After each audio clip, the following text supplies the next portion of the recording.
Basically बेटा अपन ने the kinds of sentences का अपन ने असर्टिव सेंटेंस पढ़ लिया था। अब दूसरा हमको पढ़ना है क्या बेटा, इंटेरोगेटिव सेंटेंस।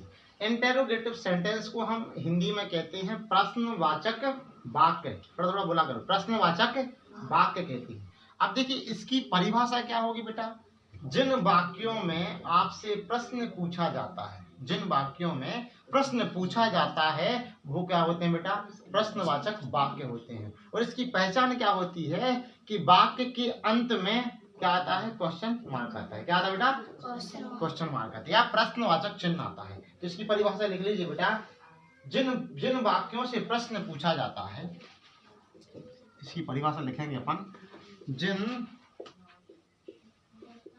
वाक्यों से प्रश्न पूछा जाता है वो क्या होते हैं बेटा, प्रश्नवाचक वाक्य कहलाते हैं। और इनके अंत में प्रश्नवाचक चिन्ह आता है, ठीक है। एवं वाक्य के अंत में प्रश्नवाचक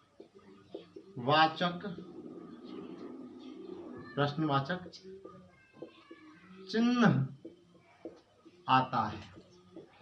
जी क्या इसकी पहचान है, ठीक है।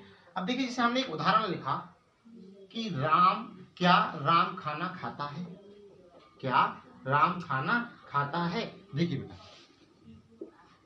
क्या राम खाना खाता है। तो देखो इसकी पहचान क्या है कि इसके लास्ट में क्या आएगा, प्रश्नवाचक। पहली बात तो आपको चिन्ह दिखेगा, और दूसरी पहचान क्या है कि आपको प्रश्नवाचक शब्द मिल गया। क्या प्रश्नवाचक शब्द बेटा क्या होते हैं, प्रश्नवाचक शब्द होते हैं बेटा, देखो लो, प्रश्नवाचक शब्द भी लिख लो। वाचक शब्द कौन कौन से होते हैं, इन 5 शब्दों में से किसी एक शब्द को, जैसे हमने लिखा क्या, क्यों, कहाँ, कैसे, कब आदि, ये क्या होते बेटा, हमारे प्रश्नवाचक शब्द होते हैं।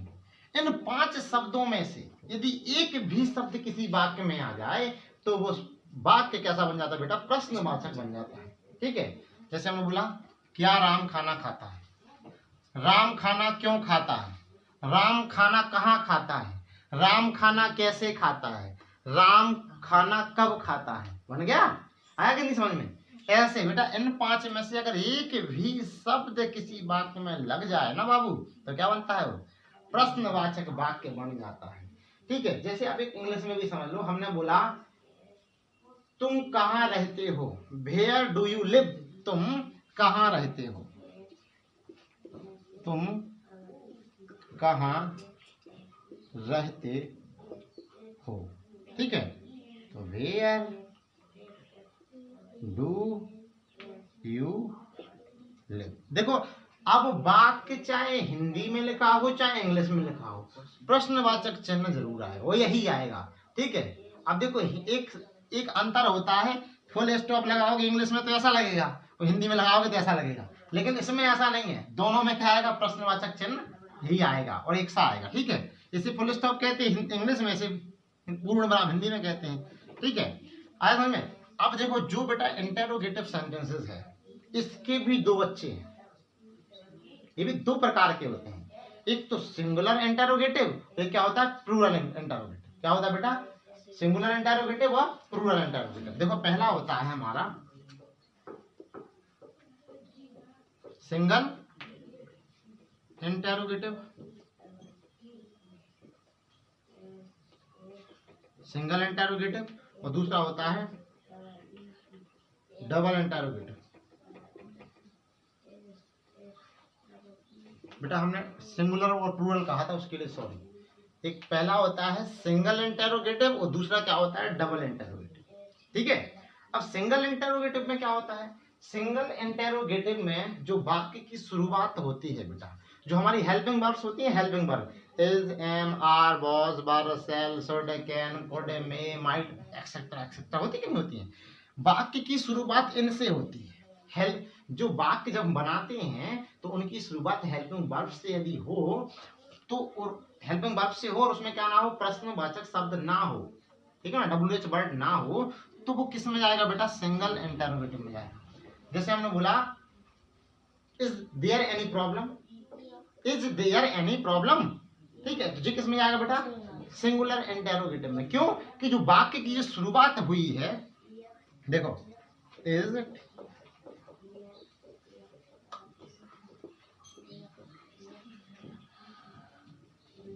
इज देयर एनी प्रॉब्लम, जो वाक्य की शुरुआत हुई है वो किससे हुई है बेटा, हेल्पिंग वर्ब से हुई है, इज से हुई है। जो हमने आपको बताया है कि जैसे इज है, एम है, आर है, वॉज है, बर है, ठीक है, इज एम आर बार वाज, सेल है, बिल है, कैन है, मे है, ईटीसी।